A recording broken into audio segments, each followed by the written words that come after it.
Every single home has this hidden enemy, right? An invisible threat that can rack up thousands in damages before you even have a clue it's there.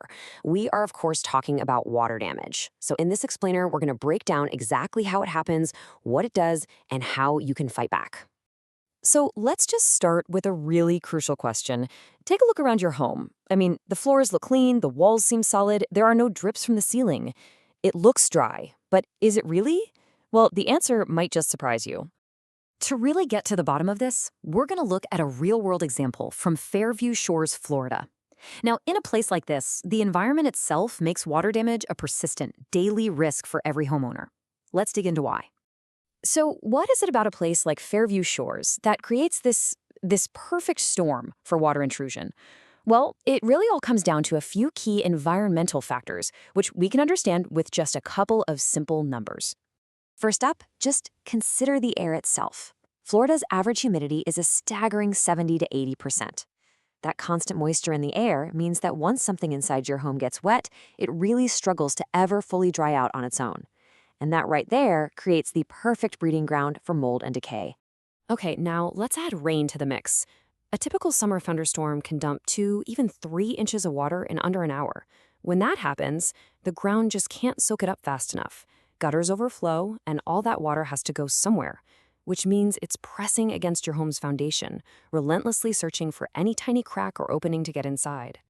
And listen, this is the most critical number of all. Once water gets inside, you've only got about 24 to 48 hours before mold can start to grow. That's a crazy short window, right? The very moment water gets in, the clock starts ticking. So yeah, the environment is a huge factor. But honestly, the most common sources of water damage often come from right inside your own home. So let's take a look at the usual suspects.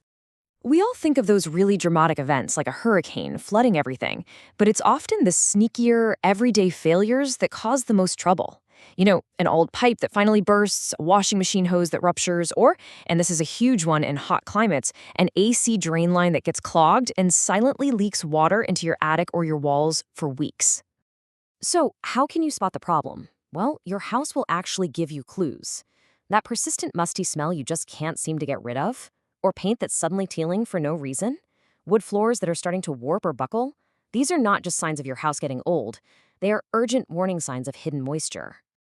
Okay, so let's say you've found the signs. To really understand why a quick response is so absolutely vital, we need to get into the science of how water actually destroys things, and, importantly, why not all water is created equal. So check this out. The restoration industry classifies water into 3 categories. Category 1 is clean water, from a broken supply pipe. Category 2 is gray water, which is contaminated. Think of an overflowing dishwasher. But Category 3, black water, that's the most dangerous. We're talking sewage or floodwater, and it's just filled with bacteria. It requires a completely different, much more serious cleanup to protect your health. There's also a really key difference between 2 terms you'll hear a lot: mitigation and restoration. So think of it this way. Mitigation is the emergency first aid, stopping the source, getting the water out, and setting up all the drying equipment to stop the damage from getting worse. Restoration? That's what comes after, the actual repairs, like replacing drywall or flooring to bring your home back to the way it was before. So what does it actually look like when the professionals get involved? Let me tell you, it's not just some guy showing up with a shop vac. It's a highly systematic, science-based process that's designed to literally save your home. Let's break it down. The whole process really follows 3 key steps. First, it's all about immediate dispatch, getting experts on site, usually within the hour. Second is the extraction and drying, using this powerful commercial-grade equipment. Finally, and this part is absolutely crucial, comes the monitoring. Crews use specialized moisture meters to track the progress every single day until the structure is scientifically proven to be dry. And this quote right here, it just perfectly captures the whole mindset. Water damage isn't something you schedule an appointment for, it is an emergency. Every single hour that water sits, it just keeps migrating deeper into your home structure, and that can turn a manageable problem into a potential gut job. All right, so once the emergency is over and the drying process is finally underway, the practical questions start to pop up. Let's tackle the biggest one, shall we? Yep, this is the #1 question on every single homeowner's mind. Is this going to be covered by my insurance? And the answer, unfortunately, is, well, it's complicated. It really all depends on the source of the water. Okay, so here's the general breakdown.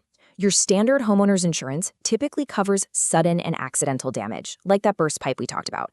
What it usually excludes is gradual damage from poor maintenance, like a slow leak you ignored for months. And this is so important. Damage from natural floods requires a completely separate flood insurance policy.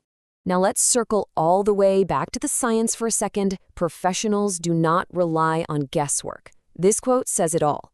The goal isn't for your home to just look dry, it's for it to be dry, and that's verified by moisture meters that can actually detect hidden pockets of water inside your walls and under your floors. And so we end right where we began. Water damage is a silent threat, and it absolutely thrives in the unseen spaces of our homes. The difference between a minor cleanup and a major disaster is just understanding that what you can't see can hurt you the most. So the next time you look around your home and you think it looks dry, remember the real question is always, what's hiding just beneath the surface?